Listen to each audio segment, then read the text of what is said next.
Happy Friday, everyone. Quick video today about the Russia hacks. First thing you need to know is that Hillary didn't lose 33,000 emails. She actually lost 55,000. The only reason they said 33 was because that is one of those hokey Freemason symbols they like to use to signal the cowardly robber baronaires who run the media.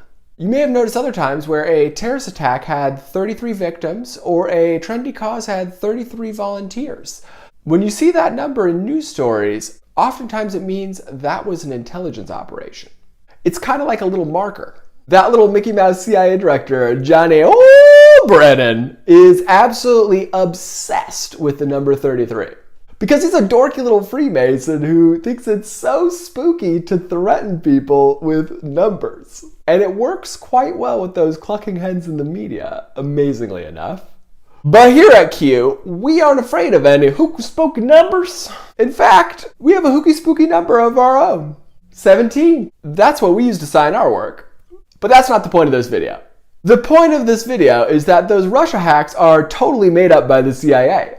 I know because I looked into them myself.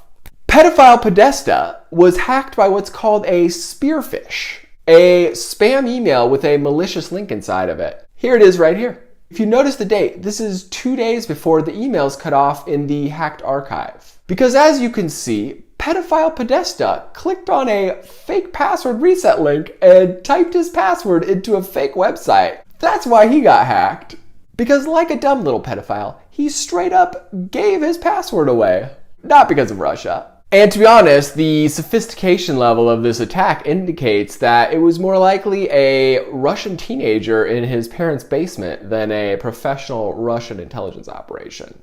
Aside from how obviously fake this spearphishing email looks, and how Google doesn't use bit.ly short links, it also had some other ridiculously suspicious attributes. Like using Russian language malware and having a timestamp that was in Moscow and conducted during Moscow business hours. Meaning that if we are to believe the official story that our lying FBI is telling us, that would be the metaphorical equivalent of believing that Vladimir Putin rode into a bank shirtless on that show horse that he loves so much while wearing a Russia flag as a cape and robbed it at gunpoint.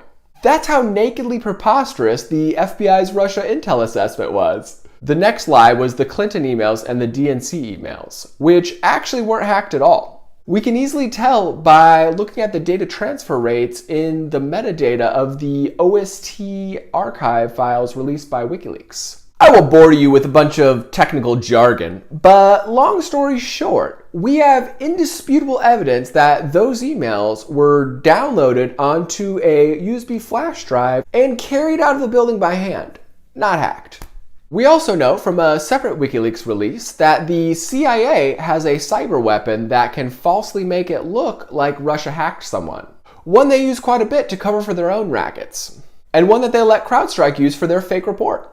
We also know that those little racketeers at CrowdStrike received $100 million to blame Russia, and that the FBI never even looked into the evidence a single time. In fact, the FBI not only didn't look into the evidence a single time, they also accepted a fake report from CrowdStrike that was half redacted by Hillary's lawyers. How crazy is that? It's like, here you go, Mr. FBI agent. Here's that evidence you've been asking for. Oh wait, hold on. Let me black half of it out real quick. So preposterously corrupt that it's hard to figure out why in the world the FBI is even still allowed to exist at all. Almost as hard as it is to figure out why Ronna McDaniel, the lady that currently runs the National Republican Party, gave Hillary's goons over at CrowdStrike the contract to secure all of the Republican Party's computers for the upcoming election. Yep, I'm not joking. That sneaky little CIA Mormon let Hillary's goons straight in the front door to come snake us again. The deal she made effectively gives CrowdStrike direct access to all Republican data. Data about our strategies, our donors, our voters, and everything else. And none of the other Republican morons in Congress seem to have a problem with this. They all have full confidence in Ronna.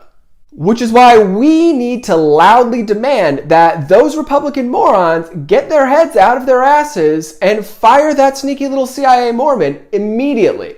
Because if we don't get her fired ASAP, we will most certainly lose in November.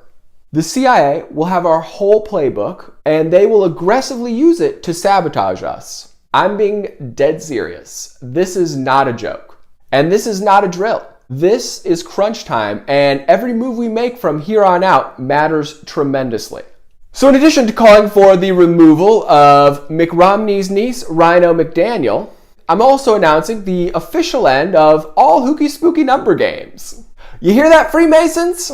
I did use the number 33 out of the Raytheon rulebook one last time to antagonize the clucking hens in the press, showing them that I know their game and that game is now over. So anyone still taking cues from the number 33 is not operating at the direction of the US military. From here on out, we are not going to be sneaky little snakes anymore. If we have a problem with somebody, we're just going to come out and say it. We aren't going to pretend to be nice in public and threaten people behind closed doors. Because that's super whack, and it prevents regular people from having informed opinions about things. Here at Q, we want people from all walks of life to be able to see exactly what is happening in our foreign policy and voice their opinions in an informed way.